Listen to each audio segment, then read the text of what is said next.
ఈ మధ్య కాలంలో బంధం గానీ, ఏదైనా స్నేహం గానీ ఎలా ఉన్నాయి అంటే, మనం వాళ్ళతో చాలా సంవత్సరాల నుంచి గడుపుతూ ఉంటాము. చాలా సంవత్సరాల నుంచి మనం ఏంటి అనేసి వాళ్ళకి తెలిసి ఉంటది. అయినా కూడా మనల్ని అర్థం చేసుకోకుండా మనం మనం చెప్పేది గానీ, మన వే ఆఫ్ టాకింగ్ గానీ, వే ఆఫ్ థింకింగ్ గానీ అర్థం చేసుకోకుండా, అవును నువ్విలానే ఉంటావు, నువ్విలానే అనేసి వేరే వాళ్ళు ఏదో చెప్పారనేసి మాట్లాడకూడదండి. నిజం చెప్తున్నా ఆ నిమిషం అనిపిస్తది ఎంతగా ఎన్ని సంవత్సరాలు క్లోజ్ అయినా, ఎంత నువ్వు ప్రేమ చూపిస్తున్నా గానీ, ఆ నిమిషం అనిపిస్తది ఇలాంటి వాళ్ళతోనా నేను బతికేది, ఇలాంటి వాళ్ళతోనా నేను ఇంకంగా జీవిస్తుండేది, ఇలాంటి వాళ్ళతో ఎందుకుండాలి అని అనిపిస్తది చూడు, ఆ నిమిషానికి ఏం చేయలేమండి. నిజంగా ఒక్కసారి తను ఏంటి అని కొన్ని సంవత్సరాల నుంచి నువ్వు జీవిస్తున్నప్పుడు నీకే అర్థం కానప్పుడు వేరే వాళ్ళకి తను ఏం అర్థమవుతుందండి.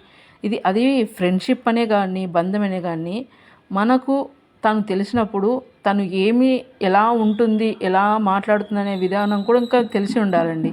ఇలాంటి చేస్తున్నప్పుడు చిన్న చిన్న విషయాలకు చాలా ట్రిగర్ అయ్యి చిన్న గొడవలో ఎక్కువ పెద్ద గొడవ చేసేసి మళ్ళీ మరుసటి రోజే వచ్చేసి ఆనందంగా మాట్లాడతారు. ఏమీ గొడవ జరగనట్టు మనకేమేమి ఇష్టమవుతుందో అವೆಲ್ಲ తెచ్చి పెట్టడాలు, ఏది మాట్లాడాలు, అసలు ఏం గొడవ చేయలేదు. ఇలాంటి వాళ్ళతో ఎలా అండి ఆళ్ళతో అట్లా కలిసి ఆనందంగా ఆ నిమిషానికి మళ్ళీ ఉంటాము. మళ్ళీ కొద్దిసేపటికి ఏదో ఒక చిన్న గొడవ.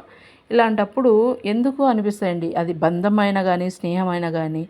నిజం చెప్తున్నాను, అండర్‌స్టాండింగ్ లేని బంధాలు గానీ వేస్ట్ అండి. ఒకసారి అర్థం చేసుకోవాలి. తను ఏంటి? తన క్యారెక్టర్ ఏంటి? తను ఇలా మాట్లాడి ఉంటుందా? నిజంగా ఇలా జరిగి ఉంటుందా?